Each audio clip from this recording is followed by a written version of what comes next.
What is up guys? Welcome back. For today's video, ituturo ko naman sa inyo kung paano maka-ipon ng maraming points sa Joyet application. As you can see, ito sa upper right side, makita nyo yung points na naipon ko.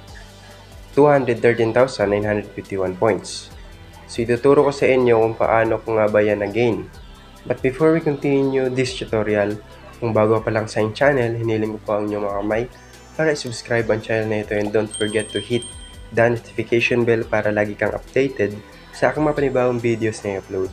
And without further ado, let's get started. So ito nga yung application na yun guys, Joyet application, wherein pwede kayong kumita online through playing games. Dito sa pinaka-home niya, which is yung game, ito yung mga games or nandito yung mga games na pwede nyong laruin para maka-gain ng maraming points. Dito naman sa left side, which is yung featured, dito nyo makikita yung mga challenges. Ayan, merong mga games dito na pwede nyo ring laruin para maka-gain kayo ng points dito sa Joyet.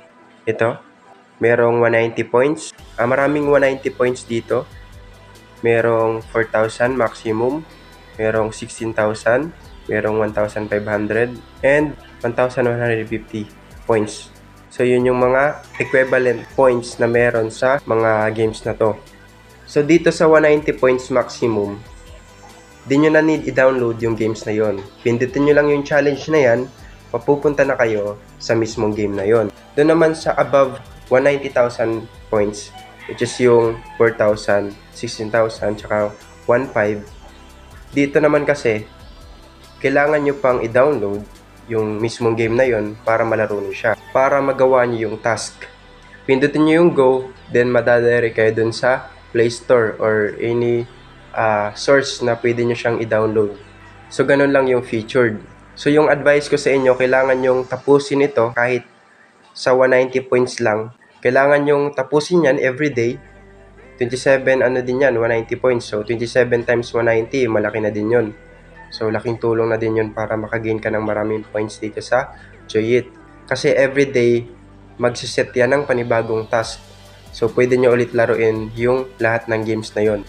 So, ngayon, dito, makikita nyo yung code button katabi ng bell icon. Pindutin nyo yun, then mag-i-input kayo doon ng code, which is code ng friends nyo. Or pwedeng code ko. Yan yung code ko nakalagay sa upper right side ng screen natin. Pwede nyo gamitin yan para get kayo ng additional 2,500 points. Then dito, pindutin natin tong points natin. Makikita nyo yung mga tasks. Ayan. Dito sa pinakauna, invite a friend task. Ito yung pinaka-main factor para makaipon kayo ng maraming points dito sa Joyet. Mababasa dito, invite friends to play Joyet together and earn up to 3,387,000 points. So yung maximum points na pwede nyo mag-get dito sa invite a friend task is 3,387,000 points. Sa peso, makikita dito, ayan o, which is equivalent to 3,387 pesos. So, need nyo dito magkaroon ng at least 150 friends para mag-get yung 3,387,000 points. Then dito sa baba, exclusive mission. Click natin yung go. Ayan. Need nyo i-download yung mga application na yon. Then, kailangan nyo ring laruin siya for a certain minutes para mag-gain nyo yung points sa mismong task na yon. Then dito sa play longer to earn more, pindutin natin yung play game. Ayan, dadirect tayo dun sa online games, yung kaninang sinabi ko. Wherein, dito may mili kayo ng games na pwede nyong laruin and sa paglalaro nyo, makakaipon kayo ng points sa Joyet. So yung pwede kong i-recommend na games dito is yung Subway Surfers Winter kasi madali lang siya laruin and talagang nakaka-enjoy siya laruin. Habang na-enjoy kayo, kumikita or nakakaipon kayo ng points. Sa mga nagtatanong kung nakapag-withdraw na ba ako sa Joyet, yes, nakapag-withdraw na po ako once. And ito po yung proof. Hindi siya ganun kalakihan pero okay na rin as long as nag-enjoy tayo habang kumikita. So ngayon balik tayo sa mga task. So dito, meron tayong watch bonus video. So meron tong 80 points. So pwede tayong manood ng video para magkaroon tayo ng bonus points. Then dito sa play and earn, meron din yang 150 points. So pwede natin galawin yan para magkaroon tayo ng 150 points. Then dito sa check-in in a row, one day, kailangan natin tong i-on yung remind.